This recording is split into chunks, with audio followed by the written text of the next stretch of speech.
Simbi et l'illusion de l'ailleurs. Simbi and the Illusion of Elsewhere by Kateb Nuri Alim Shunar. You ever find yourself staring across someone else's life thinking, now why their grass look like it drinks Evian water and gets cut by angels? Meanwhile, your little plot is patchy, crabgrass is staging a takeover, and your blessings look like they took a lunch break and never came back. Let me say this straight, that green grass you're admiring might be artificial or growing over something rotten. But to tell it right, we need to go way back to the old village of Makuba, where stories lived longer than kings, and firelight made the truth easier to swallow. There was a man named Simbi the Wanderer. Every griot knew his name, and every grandmother used his tale to teach children not to chase shadows. Simbi wasn't a bad man, just restless, always chasing something that looked better. One year he said, "The soil's too dry here." The next year, "My neighbor's cassava looks fatter." The year after that, even the chickens cluck louder 2 huts down. And so Simbi wandered. Every season, a new start. Every village, a new hope. But he never stayed long enough to water anything. Never dug deep. Never believed blessings could come from stillness. Then one day he stumbled across a field that shimmered like moonlight in motion. The fruit glowed. The air smelled like promise.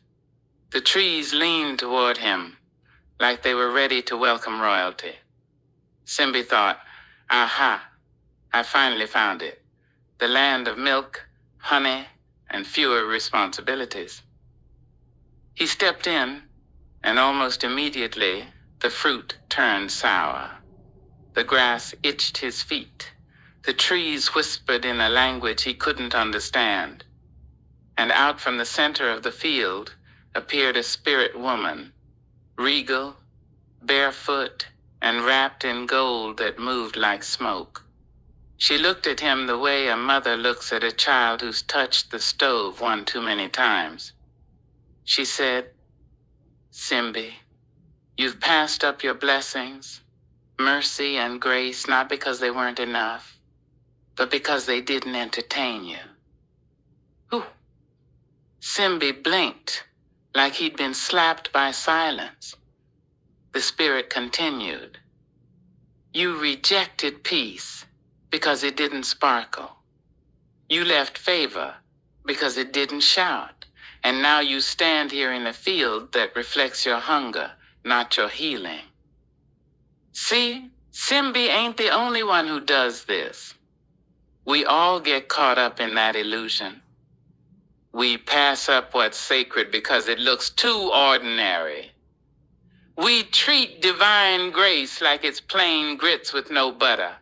It's fine, I guess, but where's the seasoning? Truth is, we've confused glitter for glory. Some of us call our blessings boring because they're consistent. We call mercy dull because it shows up too quietly. And we overlook grace because it doesn't show up in a sports car or wrapped in 6-figure salaries. Let's tell the truth. Sometimes we're not spiritually lost, we're just bored. And in that boredom, we get crazy, not foaming at the mouth crazy, but the I don't need God, I got this kind of crazy. We start thinking we're self-made, like we woke ourselves up this morning, like we forgave ourselves, like we parted the Red Sea of our mess without divine help. Let the wrong kind of storm hit, and all that false confidence melts quicker than ice in a New Orleans July. That illusion of self-sufficiency is dangerous. It convinces you that you don't need God's rain because you got your own watering can.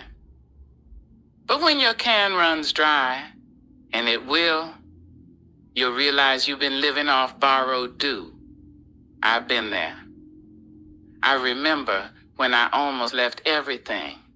My dreams, my city, my peace.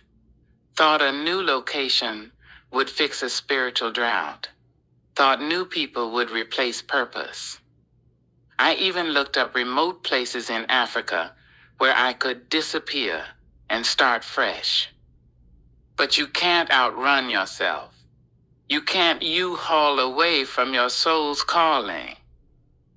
One morning I sat under a tree, dry-eyed, bone-tired, spiritually starved, and I heard the gentlest whisper in my chest. You've already been given what you need, but you refuse to water it because it looks too plain. That's when it hit me. My soil wasn't cursed. My eyes were just distracted. I'd been so busy looking at everyone else's lawn that I'd forgotten to love my own land. Now I tend to my patch like it's a sacred garden. I water it with gratitude. I speak to it with prayer. I pull the weeds of comparison, one stubborn lie at a time. And when folks ask me why I'm calmer now, why I seem rooted, I tell them, because I stopped chasing illusions and started noticing miracles.